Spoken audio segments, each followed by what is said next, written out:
we're going to go ahead and press on now to our next speaker, and I think that's going to be Anita Pease of the U.S. Environmental Protection Agency Office of Pesticide Programs, and her topic is going to be Advancements in Endangered Species Act Effects Determination for Pesticide Registration Action. So my name's Anita Pease. I work in the Office of Pesticide Programs in the Environmental Fate and Effects Division. And today I'll be talking about some recent developments and advancements that EPA has been working on relative to effects determinations for pesticide registration actions that comply with the Endangered Species Act. So as a result of the ACS Symposium in Denver in 2011 that Ken was speaking about, EPA, specifically Ed Odenkirchen, wrote a chapter on advancements in endangered species effects determinations for pesticide registration actions. And the focus of that chapter was on improving efficiency and transparency in our registration review program, and also in incorporating recommendations from the National Academy of Science into our process. So this presentation is really just intended to give an update on those topic areas. I will discuss EPA's desired approach for assessing risks of pesticides to listed species as part of the registration review program, and I'll provide a bit of background on the reg review program itself. In terms of transparency, I'll go over some new process improvements which we believe will increase stakeholder involvement in EPA's registration review program and any necessary consultation with the services. I'll also provide a quick update on some tools that we've been working on to refine our listed species effects determinations. And finally, I'll discuss our plans for implementing the recommendations of the National Academy of Science on the technical and scientific issues related to FIFRA ESA consultations that were brought to them for review in 2011. So EPA intends to assess the potential risks of pesticides to listed species as part of our overall registration review program. And by way of background, for those of you that aren't really familiar with this process, EPA reevaluates all the pesticides that are currently registered on a 15-year cycle. And we do that to ensure that they can continue to be used safely and that they still meet the FIFRA standard of no unreasonable adverse effect on human health or the environment.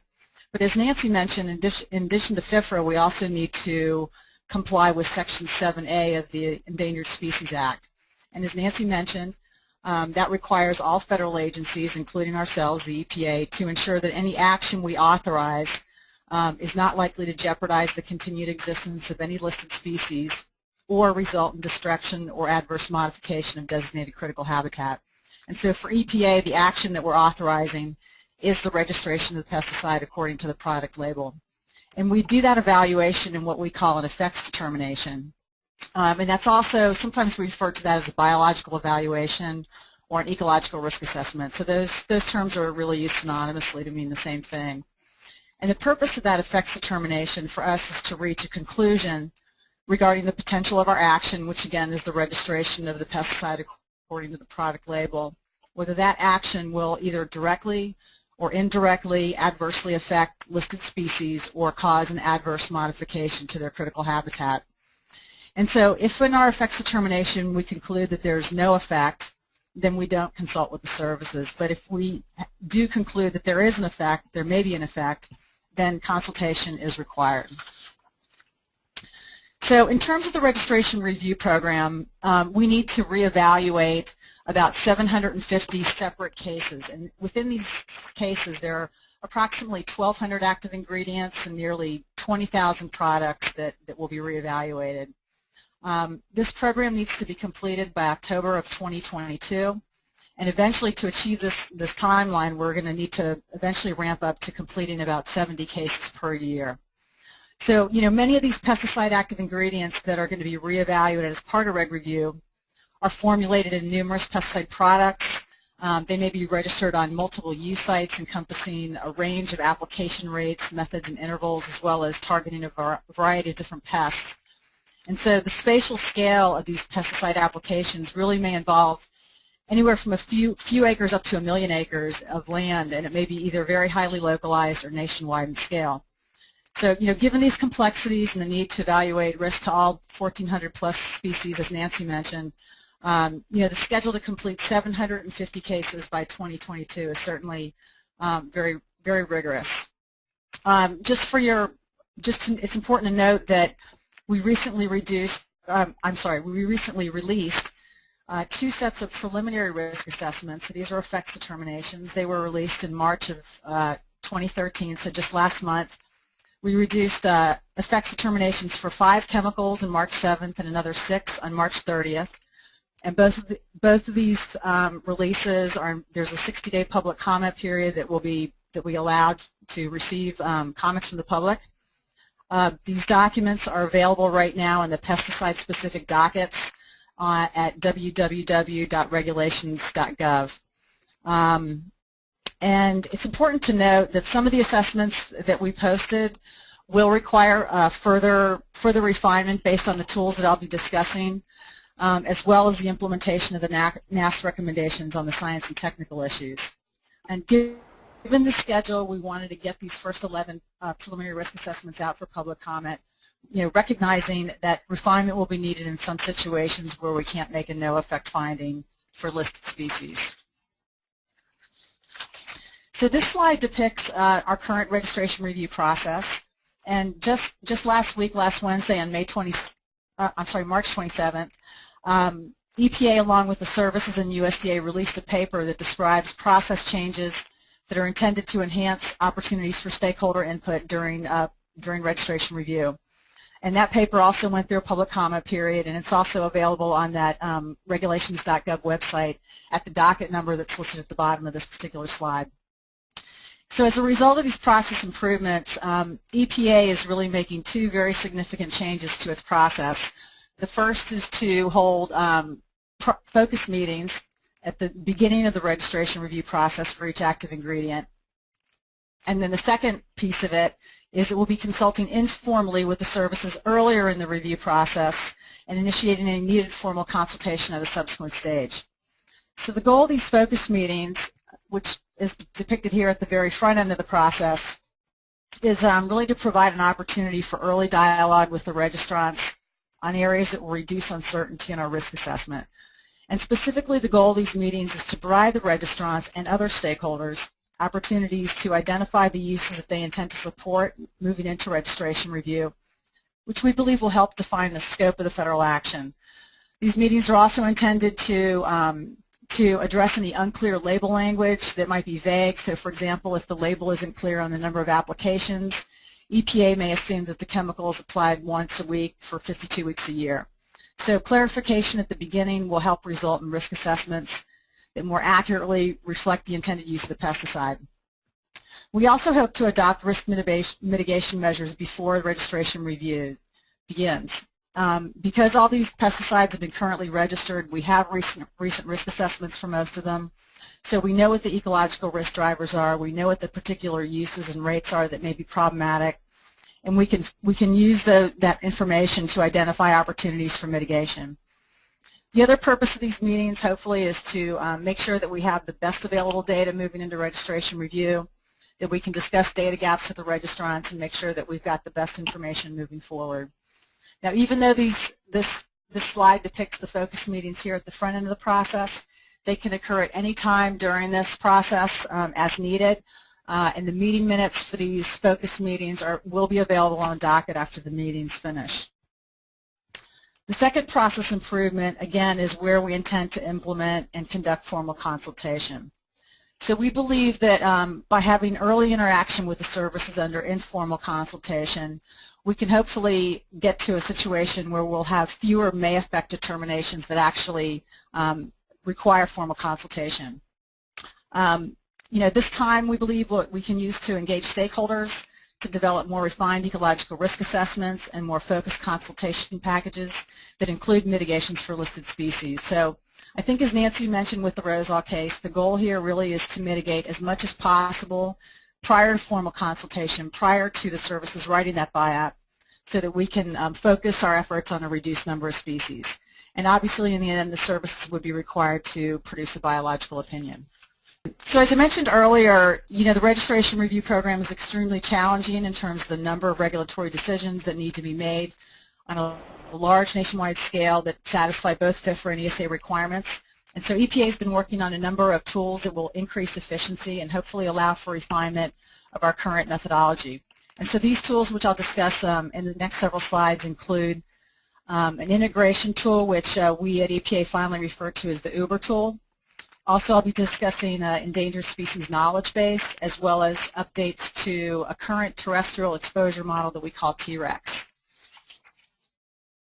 So given our need for conducting assessments that evaluate a complex matrix of registered formulations with different use sites and types of applications, and the need to evaluate environmental fate and effects data from many different sources, and also including having in our assessments a high degree of spatial and biological specificity, we recognize the need to move to a more automated process. And so we're developing an integration tool which we're calling the Uber tool that really can integrate all of our existing models into one platform. And we hope to be able to interface with available EPA and other federal and state agency databases and models to automate the computation of our risk assessment metrics or our risk quotients, and also to automate the spatial cross-referencing of the risk outcomes with listed species location information. So by using this tool, hopefully we can identify situations that are favorable for risk mitigation exploration and provide a real-time assessment of mitigation impacts to our effects determinations. So this figure shows a conceptual model for the Uber tool that is based on the present suite of tools and methods that we currently use within EPA. And the tools here at the top in blue, these are mostly our aquatic models. The tools shown in the bottom here in brown are the terrestrial models.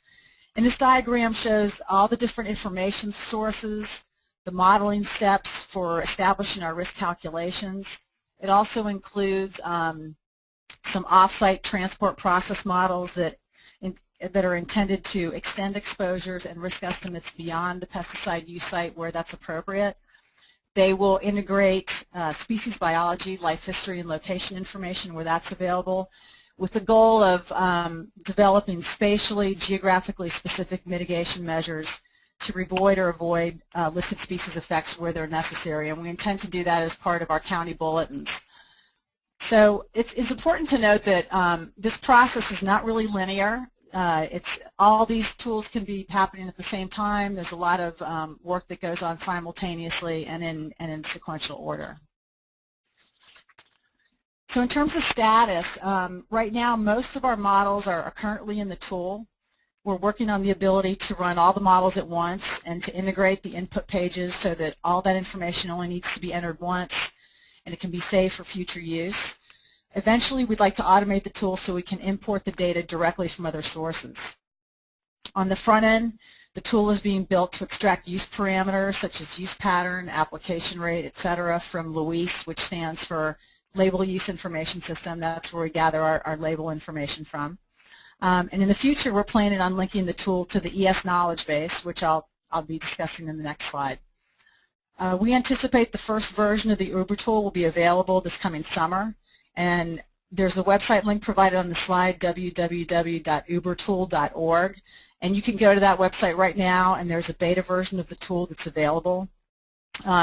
It's actually pretty slick, and I encourage you all to check it out. You can go on this tool, and it has all of our models, the inputs, algorithms, as well as references such as user guides and example reports. So this is the next tool we're working on. This is called the Endangered Species or ES Knowledge Base. And this database will contain searchable life history and biological information on all listed species that we can use to refine our effects determinations. The data that's being used to populate this database is being collected from scientifically reliable sources of information. Most of those are documents that already exist within the services, such as listing notices for both species and critical habitat, as well as recovery plans and 5-year reviews. The tool currently is available and it's operational inside EPA's network. We hope to be able to share this information with other federal agencies and the public once the database is completely populated and vetted. And EPA staff right now are working on populating the database with the biological information. So currently we have data for all listed terrestrial invertebrates, including birds, mammals, amphibians, and reptiles, entered into the system, and that information is currently being QA/QC'd. And we're just now starting the data entry process for listed aquatic species, listed plants, as well as listed invertebrates. In addition to the species characteristics and location facts, the database will also serve as a repository for all the supporting documentation. So this slide shows a screenshot of what the database will look like. And there are two different repositories. There will be a document repository and an information repository. And this particular page, which shows a profile for the kangaroo rat, provides an example of what the information repository will look like. And the information that's stored in this part of the system will include information on the animal's lifespan, the diet, which here, as shown, can be further subdivided into different life stages. We'll have information on habitat requirements, reproduction and migration patterns, temporal activity, and such. And in the document repository portion of the database, which you can access either on the left-hand pane or here right next to the attributes for the specific parameters, will contain the supporting reference documents. So there will be a hyperlink to those documents available. The third tool we're working on is a revision to an existing tool called T-Rex. And this is our current model for estimating dietary exposure and risk to birds and mammals. And the original version, which many of you may be familiar with, estimates exposure for 3 different size classes of birds and mammals based on consumption of different types of food items. In the updated version, the species-specific information on body weight and diet from the listed species will be pulled from the ES knowledge base, and that information will be used to parameterize the exposure estimates and provide species-specific RQs for listed birds, mammals, reptiles, and amphibians. So this tool not only integrates all the listed species information from the ES knowledge base, it also pulls in THERPS, which is another existing tool that calculates exposure and risk for reptiles and amphibians. That model has been integrated into T-Rex. Several listed species also consume only soil-dwelling invertebrates. So in order to derive an exposure for these species, we're adding an equilibrium-based partitioning model to estimate pesticide concentrations in earthworms. And for situations where a level of concern is exceeded, this new tool will also be able to automate the spray drift distance calculation by integrating ag drift. And in addition, for each acute risk quotient, the probability of mortality to an individual of the listed species will be calculated according to an existing tool called the IEC, which stands for Individual Effect Calculation. So all of these tools, THERPS, AgDrift, the IEC, they've all been integrated into T-Rex. So this tool really does everything all at once, which is a huge cost savings in terms of resources for us. So finally, the last piece in the puzzle here, an initiative which I know you're all aware of, this is really one of the most important steps forward for us in developing effects determinations as well as biological opinions that we believe will lead to successful consultations. We're expecting the report from the National Academy of Science to be released this month, so it should be coming out very soon.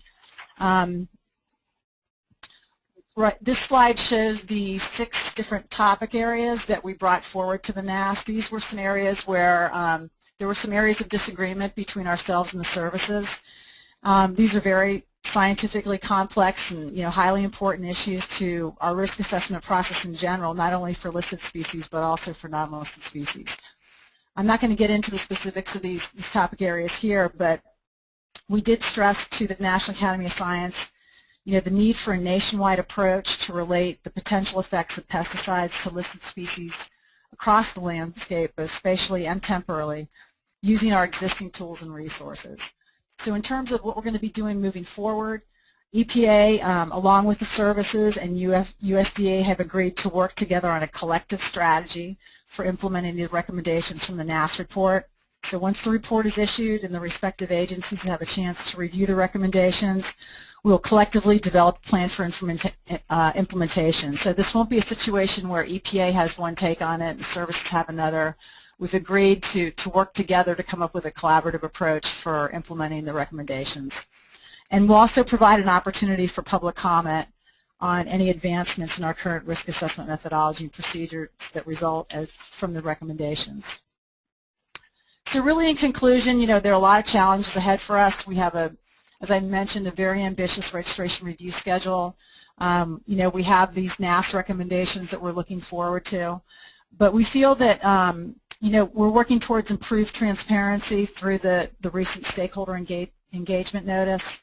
We're working on increased efficiencies via tool development and refinement, you know, particularly relative to the Uber tool, the ES knowledge base, and the T-Rex updates. And we believe that all this in combination with the recommendations from the NAS report will really result in a more consistent and efficient process for completing effects determinations and biological opinions moving forward.